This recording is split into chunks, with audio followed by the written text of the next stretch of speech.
मुंबईमध्ये विचार करायचा झाला तर महाविकास आघाडीच्या बाजूला आपण जर पाहिलं तर 19 जागांवर त्यांनी लीड घेतलेली आहे, पण तरी सुद्धा महायुती ते काही फार कमी पडलेली पाहायला मिळत नाही। महायुतीच्या बाजूने सुद्धा 16 जागांवर लीड घेतलेला पाहायला मिळतंय। मात्र मला ह्याच्यामध्ये सर असं वाटतं आपण त्याचं अनालिसिस करू, या 16 मध्ये मेजर भाग हा उत्तर मुंबईचाच असणार आहे। अदरवाइज पाहायला गेलं तर मग इथे महाविकास आघाडीने चांगली फाईट दिलेली असावी।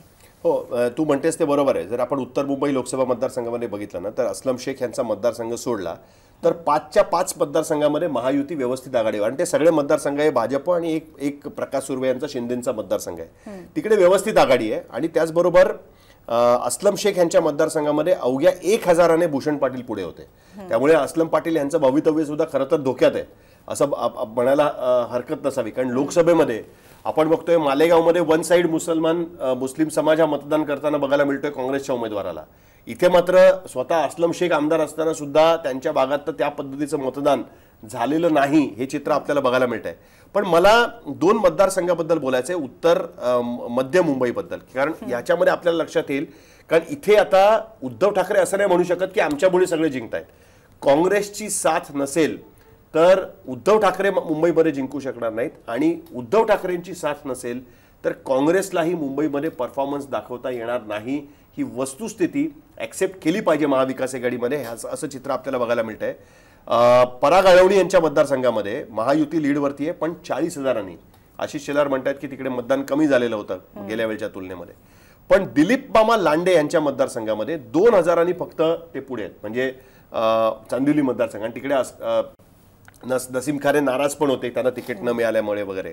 पण शिंदेचे जे मतदारसंघ आहेत, म्हणजे मंगेश कुडाळकर यांचा कुर्ला मतदारसंघ, याच्यामध्ये सगळ्यात जास्त आघाडी ही वर्षा गायकवाड यांना मिळालेली आपल्याला बघायला मिळते, म्हणजे ऑलमोस्ट 30,000ची आघाडी त्यांना तिकडे मिळाली। संजय पोतनीस यांच्या ठाकरेंच्या मतदारसंघामध्ये म्हणजे शिवसेनेची मतं सुद्धा काँग्रेसला मुंबईमध्ये ट्रान्सफर होत आहेत, जर योग्य उमेदवार असेल तर ती ट्रान्सफर होतात, हे चित्र आपल्याला याच्यामध्ये दिसतं। वांद्रे पूर्व झिशान सिद्दीकी काँग्रेसचे आमदार होते, पण त्याचबरोबर उद्धव ठाकरेंच्या शिवसेनेचा सुद्धा तिकडे जोर आहे, पूर्णपणे मतदान ट्रान्सफर झालेलं आपल्याला बघायला मिळतं। आशिष शेलार यांच्या मतदारसंघामध्ये उज्ज्वल निकम यांना लीड आहे अवघ्या 3000 मतांनी, 69,000 मतं वर्षा गायकवाड, 72,000 मतं उज्ज्वल निकम, अवघ्या 3000 मतांचा लीड। त्या मतदारसंघामध्ये सुद्धा आशिष शेलार यांना वैयक्तिक प्रतिमेचा वापर त्या ठिकाणी विधानसभेत करावा लागेल, बाबा सिद्दीकी बरोबर असताना सुद्धा ही परिस्थिती आपल्याला या ठिकाणी बघायला मिळते। उत्तर पश्चिम मतदारसंघामध्ये की जिकडे 48 मतांनी फक्त ते जिंकलेले होते, तिथेही इक्वल बायफर्केशन, पण पुन्हा एकदा उद्धव ठाकरेंसाठी धोक्याची घंटा। त्यांचे जे या ठिकाणी मतदारसंघ आहेत, सुनील प्रभूंचा मतदारसंघ, त्यांच्या मतदारसंघात सुद्धा अवघी 3000ची वाढ आहे, पण वायकरांच्या मतदारसंघामध्ये मात्र अमोल कीर्तीकर यांना व्यवस्थित, आणि जोगेश्वरी पूर्वमध्ये वायकरांच्या मतदारसंघामध्ये कीर्तीकर यांना लीड। दिंडोशी विधानसभेमध्ये मात्र 3-4 हजारांनी कीर्तीकर फक्त पुढे आहेत। पण एक गोष्ट स्पष्ट दिसते मुंबईच्या चित्रामध्ये सुद्धा, कुठेतरी या दोन्ही मतदार, आणि सगळ्यात धोक्याची घंटा मी का म्हणतो ना, ती दक्षिण मुंबईमुळे। दक्षिण मुंबईमध्ये आदित्य ठाकरे ज्या ठिकाणी आमदार आहेत त्या ठिकाणी अवघ्या 8000चा लीड आहे, फक्त अवघ्या 8000चा लीड।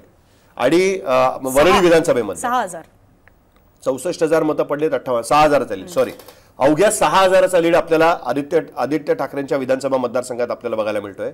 शिवडी शिवसेनेचा गड, तिकडे खूप मोठा लीड अपेक्षित होता, तिथेही जर आपण बघितलं तर अवघ्या 18,000चा लीड, 17,000चा लीड हा त्यांना मिळाला। भायखळ्यामध्ये तिकडे शिंदेचे आमदार यामिनी जाधव, पण तिकडची परिस्थिती फार विचित्र आहे, तिकडे दगडी चाळीचा पाठिंबा असून सुद्धा भायखळ्यामध्ये अरविंद सावंत यांनी, म्हणजे दगडी चाळीचा पाठिंबा यामिनी जाधव नव्हता, तसं असून सुद्धा अरविंद सावंत यांनी मोठा लीड घेतलेला आहे, 44,000चा लीड घेतलेला आहे।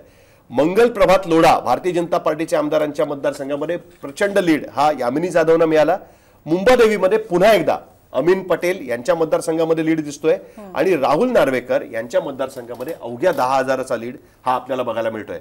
एकूण मुंबईचं चित्र बघितलं तर उद्धव ठाकरेंसाठी म्हणजे महाविकास आघाडीला लीड आहे, 3 जागा जास्त दिसत आहेत त्याच्यामध्ये आपल्याला, पण त्या जागा आपल्याला जास्त एवढ्याच करता दिसत आहेत कारण लोकसभेमध्ये शिवसेना उद्धव बाळासाहेब ठाकरे आणि काँग्रेस हे अलायन्स व्यवस्थित वर्कआउट झालेलं आहे, मतं ट्रान्सफर झालेली आहेत।